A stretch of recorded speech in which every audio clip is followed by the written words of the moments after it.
मेरे प्यारे देशवासियों, नमस्कार। मन की बात में आप सबका स्वागत है। अगर आप मुझसे पूछें कि मेरे जीवन के सबसे यादगार पल क्या रहे, तो कितने ही वाकये याद आते हैं। लेकिन इसमें भी एक पल ऐसा है जो बहुत खास है। वो पल था जब पिछले साल 15 नवंबर को मैं भगवान बिरसा मुंडा की जन्म जयंती पर उनकी जन्मस्थली झारखंड के उलिहातू गांव गया था। इस यात्रा का मुझ पर बहुत बड़ा प्रभाव पड़ा। मैं देश का पहला प्रधानमंत्री हूँ जिसे इस पवित्र भूमि की मिट्टी को अपने मस्तक से लगाने का सौभाग्य मिला।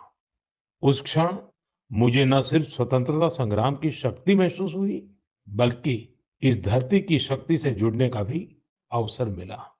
मुझे एहसास हुआ कि कैसे एक संकल्प को पूरा करने का साहस देश के करोड़ों लोगों का भाग्य बदल सकता है।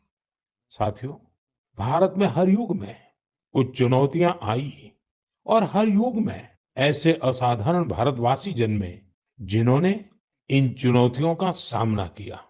आज की मन की बात में मैं साहस और दूरदृष्टि रखने वाले ऐसे ही दो महानायकों की चर्चा करूंगा। इनकी 150वीं जन्म जयंती को देश ने मनाने का निश्चय किया है। 31 अक्टूबर से सरदार पटेल का 150वीं जन्म जयंती का वर्ष शुरू होगा। इसके बाद 15 नवंबर से भगवान बिरसा मुंडा का 150वां जन्म जयंती वर्ष शुरू होगा।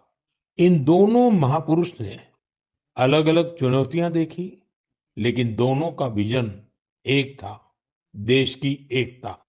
साथियों, बीते वर्षों में देश ने ऐसे महान नायक नायिकाओं की जन्म जयंतियों को नई ऊर्जा से मनाकर नई पीढ़ी को नई प्रेरणा दी है।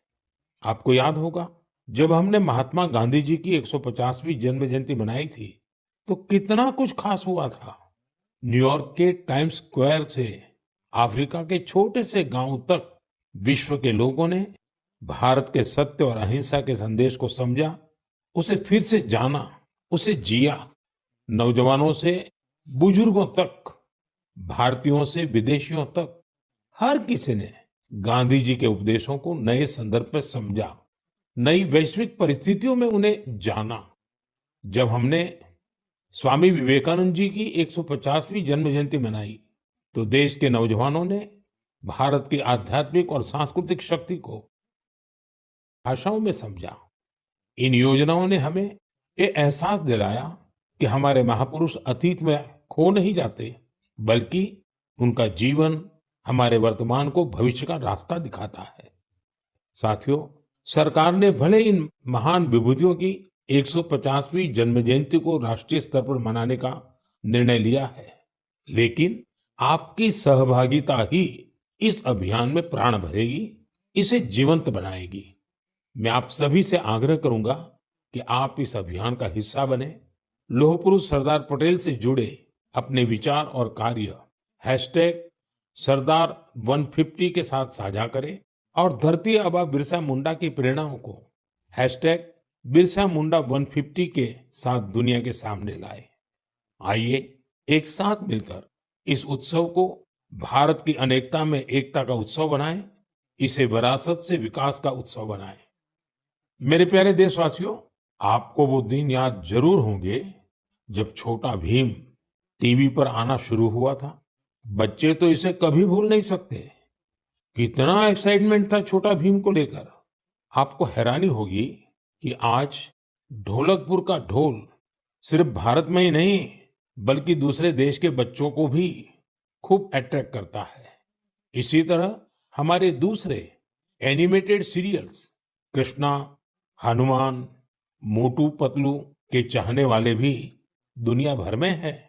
भारत के एनिमेशन कैरेक्टर्स, यहाँ की एनिमेशन मूवीज अपने कंटेंट और क्रिएटिविटी की वजह से दुनिया भर में पसंद की जा रही है। आपने देखा होगा कि स्मार्टफोन से लेकर सिनेमा स्क्रीन तक, गेमिंग कंसोल से लेकर वर्चुअल रियलिटी तक, एनिमेशन हर जगह मौजूद है। एनिमेशन की दुनिया में भारत नई क्रांति करने की राह पर है। भारत के गेमिंग स्पेस का भी तेजी से विस्तार हो रहा है।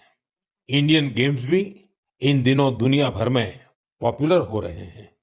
कुछ महीने पहले मैंने भारत के लीडिंग गेमर्स के साथ मुलाकात की थी। तब मुझे इंडियन गेम्स की अमेजिंग क्रिएटिविटी और क्वालिटी को जानने समझने का मौका मिला था। वाकई देश में क्रिएटिव एनर्जी की एक लहर